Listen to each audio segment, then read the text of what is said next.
জানাজায় ফেরেশতারাও কখনো, কখনো উপস্থিত হয়।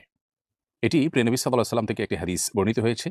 যে হাদিসটি সূরা নাসাইতে বর্ণিত হয়েছে, সে হাদিসের আলোকে বোঝা যায় এবং প্রমাণিত হয়।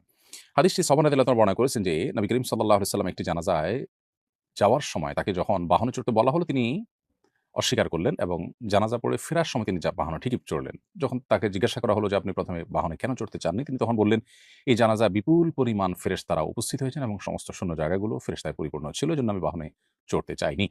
এ হাদিস থেকে পরিষ্কারভাবে বোঝা গেল যে, জানাজায় ফেরেশতা উপস্থিত হতে পারে। মানুষের জানাজায় ফেরেশতা উপস্থিত হওয়াটা এটি অস্বাভাবিক কোনো বিষয় নয়। তবে প্রত্যেক মুসলমানের জানাজাতেই যে ফেরেশতারা উপস্থিত হয়, এমনটি কিন্তু হাদিস থেকে বোঝা যায় না। এখান থেকে একটি বিশেষ ঘটনায় বোঝা যায়, অতএব বিশেষ কোনো ব্যক্তির ক্ষেত্রে তার মর্যাদা, আল্লাহর কাছে তার সম্মানের খাতিরে ফেরেশতারা তার জানাজায় শামিল হতে পারেন। সেই সাথে আরেকটি বিষয় এখানে আ আ উল্লেখ করার মতো, সেটি হলো নবী করিম সাল্লাল্লাহু আলাইহি ওয়াসাল্লাম যে বাহনে চড়েননি, অথচ সাধারণ মানুষ তো অনেকে হয়তো বাহনে এসেছেন, তাহলে তাদের কি হবে? উত্তর হলো যে, নবী করিম সাল্লাল্লাহু আলাইহি ওয়াসাল্লাম যেখানে আ তাকে আল্লাহ তাআলা ওহীর মাধ্যমে জানিয়েছেন বা তিনি তার সামনে আল্লাহ তাআলা বিষয়টাকে স্পষ্ট করেছেন, তিনি দেখতে পেয়েছেন, সেজন্য তিনি বাহনে চড়েননি। অন্যদের বেলায় যেহেতু এটি প্রযোজ্য নয়, অতএব তাদের বাহনে চড়লে অসুবিধা তাদের জন্য ছিল না। আর এই হাদিসের আলোকে বোঝা গেল যে, আপনার নানার জানাজায় বিপুল পরিমাণ মানুষ হলে সেখানে কিছু ফেরেশতাও থেকে থাকতে পারেন। ফেরেশতা জানাজায় উপস্থিত হলে তার ২ টি রূপ হতে পারে। একটি হলো ফেরেশতাকে আল্লাহ রাব্বুল আলামিন জিনের মতো যেকোনো আকৃতি ধারণ করবার ক্ষমতা দিয়েছেন। ইসলামী আকীদা অনুযায়ী ফেরেশতারা যেকোনো আকৃতি ধারণ করতে পারেন। সেই হিসাবে তারা মানুষের আকৃতি ধারণ করে উপস্থিত হতে পারেন। আবার তারা বাতাসের সাথে মিশে যেতে পারেন, মানুষের চোখের আড়ালে অদৃশ্য থাকতে পারেন জিনের মতো। যে তাদের উপস্থিতি মানুষ টের পাবে না। অতএব সেভাবেও তারা উপস্থিত হতে পারেন। ২ ভাবেই উপস্থিত হওয়ার সম্ভাবনা রয়েছে। আপনার নানার জানাজায় বিপুল পরিমাণ যে মানুষ হয়েছে তা হতে পারে। তারা সবাই সাধারণ মানুষ। কাকতালীয়ভাবে এটা হতে পারে। আবার আল্লাহর কাছে প্রিয় বান্দা হওয়ার কারণে বা মানুষের কাছে প্রিয় হওয়ার কারণে বেশি মানুষ উপস্থিত হয়ে থাকতে পারেন। আবার এর মধ্যে কিছু লোক ফেরেশতা থাকলেও থাকতে পারেন। বাকি এর কোনটিকে আসলে হলফ করে বলা কঠিন যে এখানে ফেরেশতারাই জানাজা পড়েছে, এমনটি নিশ্চিত করে বলা মুশকিল। তবে জানাজায় মানুষ বেশি হলে এটি জান্নাতি হওয়ার আলামত। এভাবে হাদিসে না আসলেও তবে এটি ভালো লক্ষণ হিসেবে হাদিসে উল্লেখ হয়েছে, যেটি মুসনাদে আহমদে বর্ণিত হয়েছে। আমাদের আয়েশা রাদিয়াল্লাহু তাআলা বর্ণনা করেছেন যে, নবী করিম সাল্লাল্লাহু আলাইহি ওয়াসাল্লাম ইরশাদ করেছেন, "মা মিন মাইয়িতিন ইউসাল্লা আলাইহি উম্মাতুম মিনান নাস।" কোন মানুষের জানাজা যদি অনেক মানুষ পড়ে, সে যুগে ১০০ মানুষ উপস্থিত হওয়াটা অনেক বিরল ব্যাপার ছিল। কারণ ১০০ মানুষের সমাগমটাও একটা এলাকাতে, একটা জনপদে অনেক বড় বিষয় ছিল।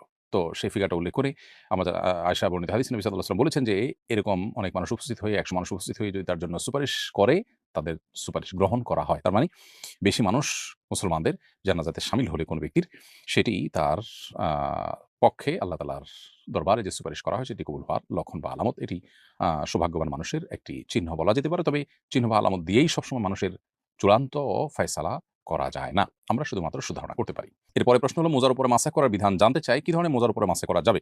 একবার মোজা পরে কতদিন মাসা করা যাবে?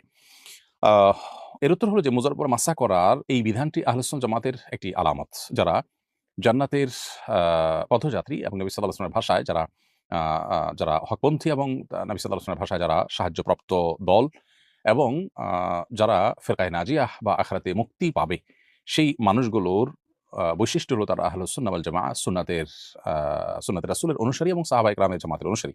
তাদের একটা বৈশিষ্ট্য হলো তারা মুজার উপরে মাসা করাকে জায়েজ মনে করে।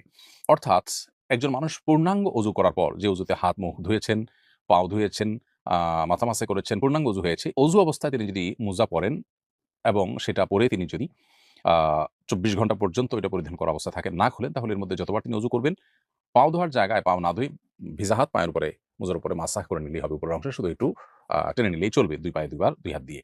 তো এইভাবে যদি আমরা মাসা করি, তাহলে ইনশাআল্লাহ মোজার উপরে মাসাহ করা হয়ে যাবে। কিন্তু এই মোজাটি ফুকাহে হানাফির মতে চামড়ার মোজা হতে হবে, অথবা কাপড়ের মোজা হলে এমন কাপড়ের মোজা হতে পারে যেটা চামড়ার মোজার মতোই পারপাস সার্ভ করে, যেটা পরে ৩ মাইল পর্যন্ত হাঁটা যায়, বহুদূর পর্যন্ত হাঁটা যায়, অথবা এবং সেই সাথে মোজার উপরে যেরকম চামড়ার মোজার উপরে পানি দিলে যেরকম পায়ে লাগে না, এই মোজার উপরে পানি দিলে এটা পায়ে লাগবে না।